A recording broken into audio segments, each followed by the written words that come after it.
welcome back, ladies and gentlemen, boys and girls, to the Code A tournament of the GSL. Where are our heroes, man? There's 3 Protosses left in Code A. That's right, man. All 3 of them are playing today. Today is Protoss Day. It's actually more Zerg Day because there's actually 4 Zergs today. And then there's in every match. 3 Protosses playing those Zergs and 1 Terran playing one of those Zergs as well. But I hope you guys are pumped up. I am pumped. Today is the 2nd day of the round of 16. Today determines who goes to the up and down matches and who remains in, as Wolf likes to call it, Code A Purgatory. Or is that Doa that came up with that? You came up with that first. Me. Okay. It's a good term. We can all use it. Yeah, the Code A Purgatory of just getting to the round of 16 and then no farther. Yesterday we saw Yu-Gi-Oh! I don't know if you realized. I don't know if you saw our cast. I wasn't able to see it. Yu-Gi-Oh! Was in every season of Code A and never got to the up and down matches until yesterday. Well, that's very exciting for him. Yeah, very exciting for him. Here's our matches for today. As we mentioned, lots of PVZs. JYP versus FruitDealer. Oz versus Superstar. MVP Dream is the only Terran today. He's going to be facing FXO Lucky. And Czech Prime Wee is going to be facing off against the possibly up-and-coming Protoss legend. Yeah, everyone's talking about this guy. I gotta say, when he won his first game, I wasn't extremely impressed with him, but I thought he's pretty solid. I'd like to see him play again. I'd like to see other matchups. His PVZ has been quite strong in games I've watched with him in the past, and I think Czech's gonna have his work cut out for him here. Yeah. Because, you know, Czech, as much as he's been improving recently, has still just not looked very impressive. Yeah, I would have to agree with that.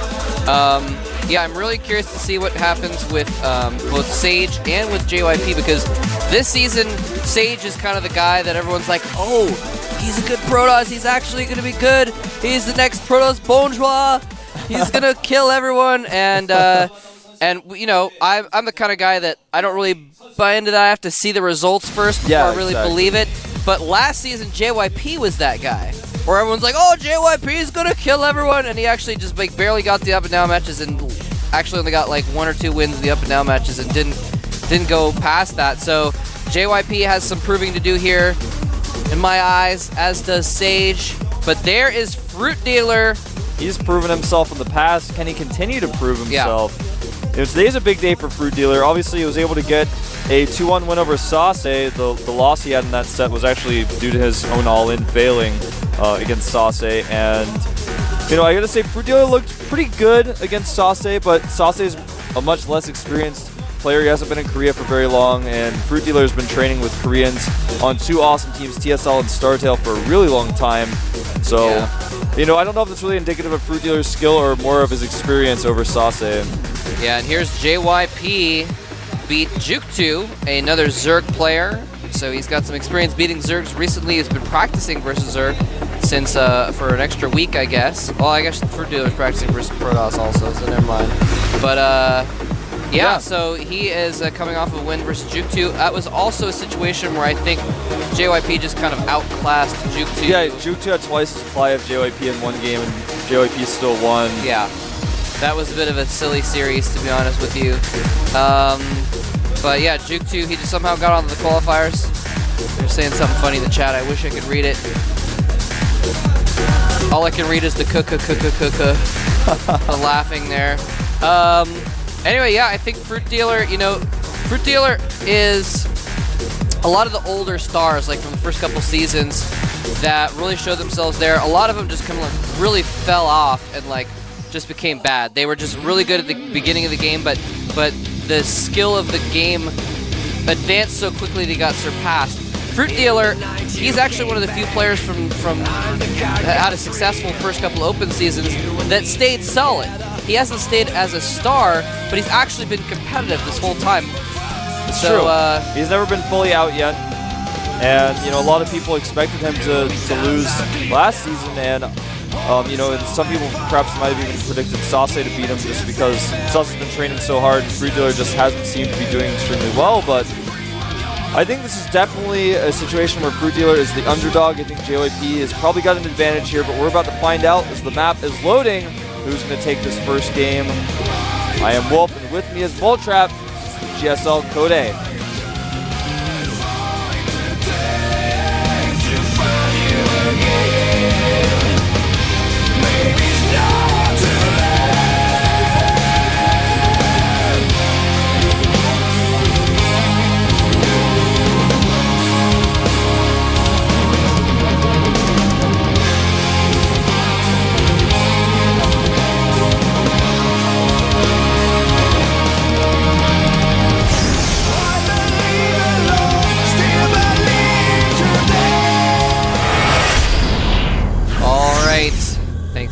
Sony Ericsson, Intel, and G-Skill. And thank you to our yellow Zerg spawning at the top right-hand spawn of starting FruitDealer. This map. It's Daybreak. Daybreak. There he is with his little mini Hydralisk on its little crystal pedestal. And here is the next Protoss Bone Draw from last season. GSL JYP. Who isn't actually Protoss Bone Draw just yet.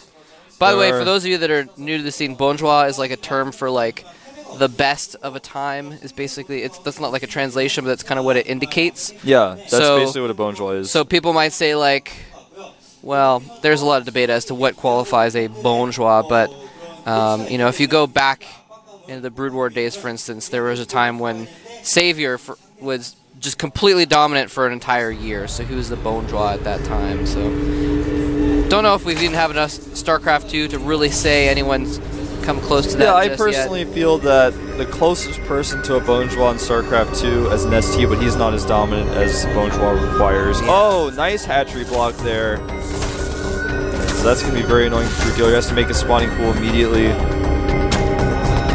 Yeah, he might take out that probe if he continues doing battle with it. Yeah, the probe actually is probably going to get taken out here. Oh, cornered!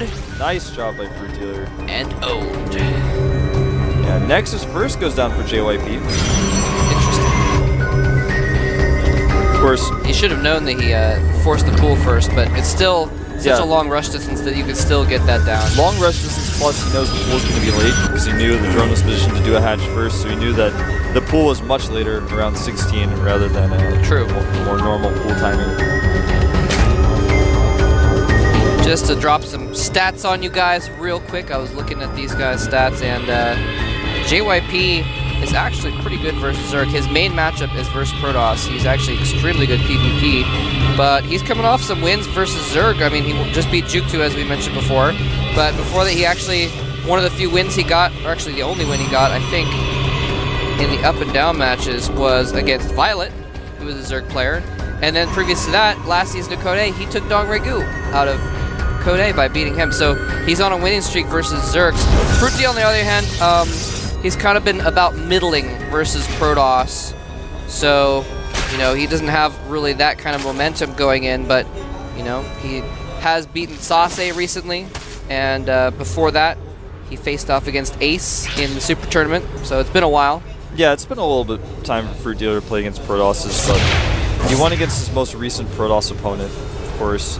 Now that probe did drop a pylon to block a potential fast third base from FruitDealer. Unfortunately for JYP though, there was an overload that spotted it immediately.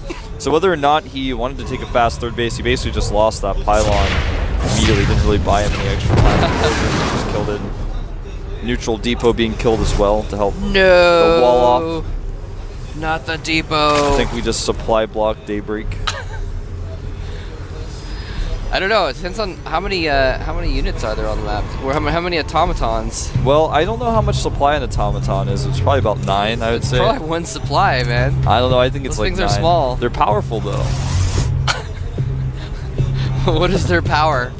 I don't know. Something like over 9,000. What? 9,000? Yeah. Yeah, man. That's what the scouter said when I checked it. I'm gonna crush my headset in my hand now because it's the closest thing I have to a scouter. Then I couldn't cast GSL though, so I think I'll hold back. Well, JYP has actually quickly taken all 4 of his gases, while FruitDealer is taking a fast third. I think we're gonna see Stargate come up here pretty soon for JYP. Yeah, definitely. He's getting a little bit, playing a little bit risky here off of like 1 cannon and no units. Oh no, he's got 1 Zealot in the gap there, but just 1 cannon here. He's got to get something out here pretty quick, otherwise he risks getting some pressure put on him by FruitDealer. Of course, you know, he can anticipate FruitDealer is probably not going to try and break him because that would be a dangerous move as well. Yeah, well, he knows most likely FruitDealer isn't going to break him because he keeps checking with the Zealot to see if there are a lot of Zerglings out there. Also, he knew his gas was late because of the opening that FruitDealer did. He was able to scout that. So he knows if there's going to be an aggressive move coming from FruitDealer, it's going to be a while. FruitDealer actually going for a very quick lair here. Yep, and he is taking that third as well, trying to switch some drones down to it. And, I mean, those are kind of the 2 responses. If a Protoss Forge fast expands, you need to, they're getting an advantage out of it, and you need to either punish them for it or get the same advantage, basically. So you need to either try and put some pressure on or get that quick third yourself. And so that's what we've seen. Actually, this is kind of like, usually Zergs will get that third. Recently, like the last week, we've started seeing Zergs just go for fast infestors in response to this. That is true. Well, double Stargate going down, I knew that he was going to have to eventually get it. He added 3 more gateways before this, but he had so much gas. I was like, what's he going to use the gas for? It's even too much gas for just 4 gates with sentries. So he is adding double Stargate here. Probably going to make a few Void Rays, but mostly go for Phoenix-oriented play. Now the Evolution Chamber is already up. No spores just yet. Burrow and Roach Speed coming out as soon as the layer finishes. But by all of these pylons being placed around the map, I think we're going to see possibly a little bit of a timing attack from JYP. He's going to have to execute this really carefully. We've seen a lot of Stargate timing attacks, like we saw Naniwa tried to use that just a few days ago. Warp and Zealots and use your Void Rays and Phoenixes try to pick off units, but it's very difficult to execute. And 2 Void Rays being Chrono Boosted out. Yeah, you have to be very careful as to positioning of your army, what's behind what, what's attacking what. You have to be good with your force fields as well. And the Roaches are starting to pop out for FruitDealer now that he's got his 3 bases going. Hydralisk then going down as well for FruitDealer. I'm not sure if he scouted those Stargates, but he suspects something and wants to make sure he is prepared, and that is going to be really good. If he had waited until he saw Void Ray to get out that Hydralisk Den, he would actually probably just lose the game, because there are 2 Void Rays out and there's going to be 2 more. Nice force fields here trapping some of the Roaches. But I'm not sure if he should continue to engage this, even though he's got a really large army. He doesn't want to use all that sentry energy. Besides, he doesn't know how many Roaches are accompanying this. It looks like he wants to engage. Burrow, unfortunately, though, is finished. So he has to go home.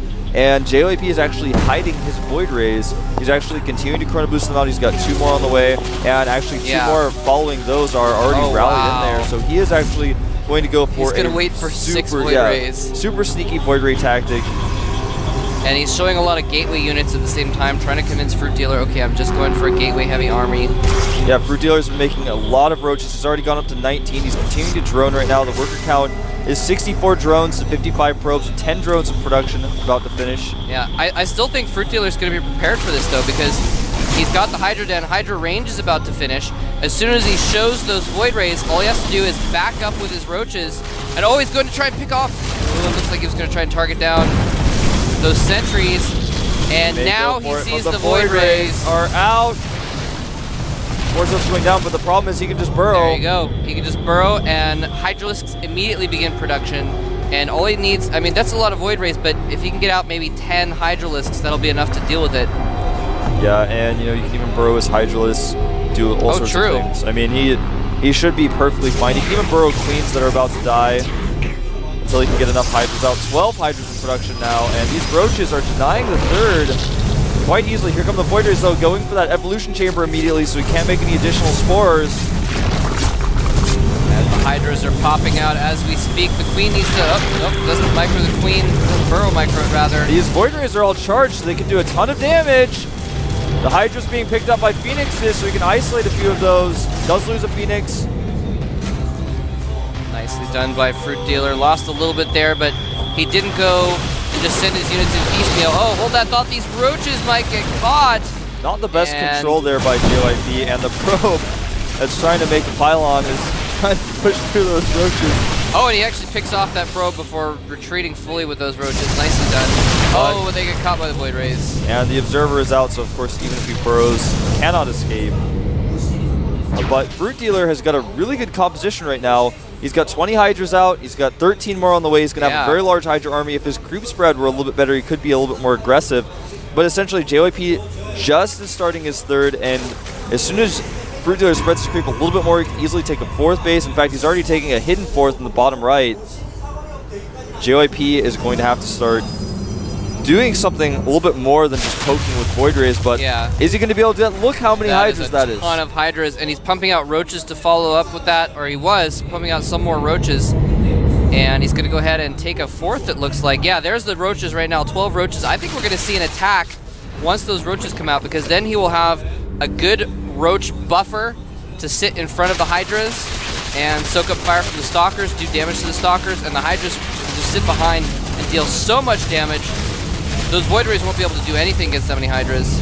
Well, what he wants to do here is continue to trade his army now that he's taking that 4th middle of the map. Like I said, once his creep gets pretty close to that, he can do that.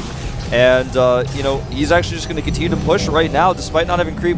I don't think it's the best idea to try to push up this area here. Of course, it's already a Colossus out. His opponent's going to have better concave. You can drop force fields. And he doesn't have enough roaches to burrow, but of course, JYP actually not force fielding immediately here. That was a close call. Yeah, I was like, oh, he could get all that stuff force fielded in. I didn't realize there was a Colossus out. That completely changes the picture. This is a much better place to engage for FruitDealer. He's going to go over to where the 3rd base is. He's going to break this wall up. Of course, all of these buildings are canceled.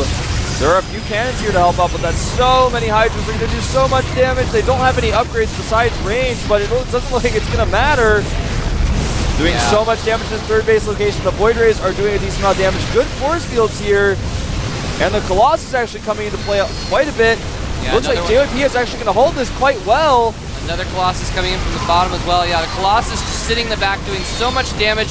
And FruitDealer, I really am not sure why he engaged when he saw the Colossus there in a position where he couldn't snipe it. And he just got a Spire. Why didn't he just wait for Corruptors? I think part of his decision there was, well, I'm not on creep. I can't really retreat very easily. Well, that's true. I need to make this engagement do as much damage as possible, so he targeted down the Nexus. And if he had actually engaged an army straight up, he would have traded a little bit better, but he got the Nexus. But now JYP has this better army. He's actually going to push out here and kill this 4th base. Luckily, though, FruitDealer has transferred some drones down to his hidden base that JYP doesn't yet know about. Actually, I take it back, he just spotted that with Zealot. Roaches and Lings getting caught out in the middle of the map and roasted. And we're actually going to go run around here to the 3rd base yet again, and FruitDealer just wants to repeatedly engage his force cancels and eventually out-macro his opponent. But Roaches are getting trapped in the middle of the map as well.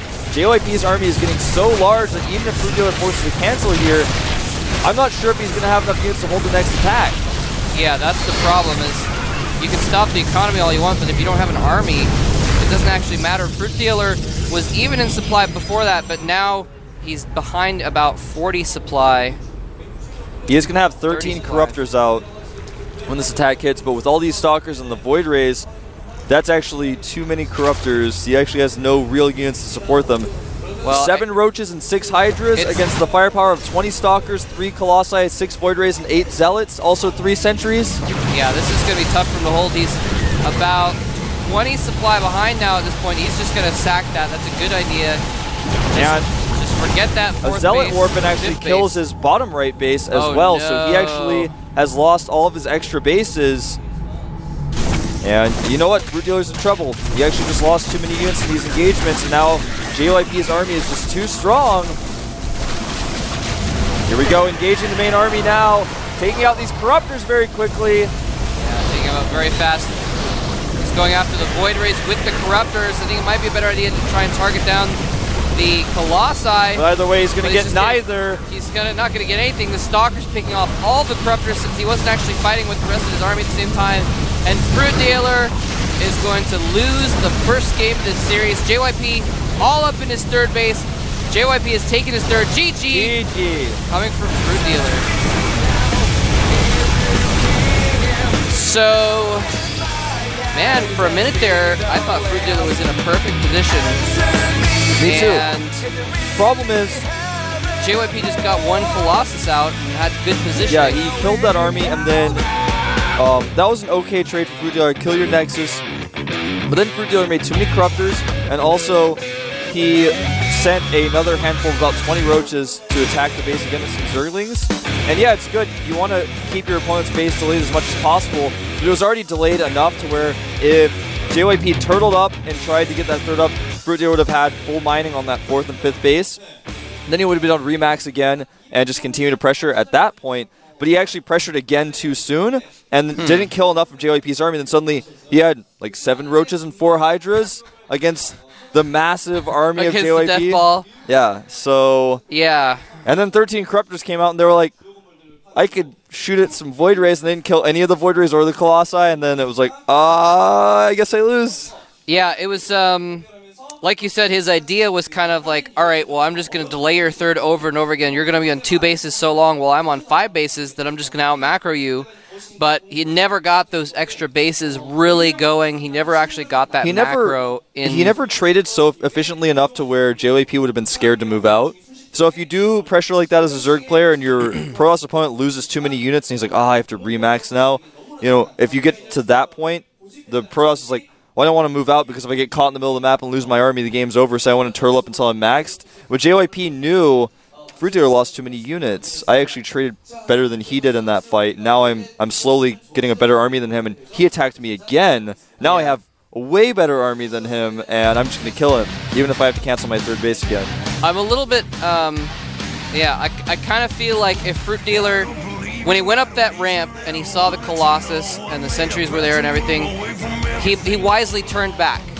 But then he went in again against the same army. He had a little bit better positioning, but his Spire just finished. If he just waited maybe 30 seconds for some Corruptors come out to take out that Colossus, his army would have just absolutely slaughtered JYP's army after the Colossus was down.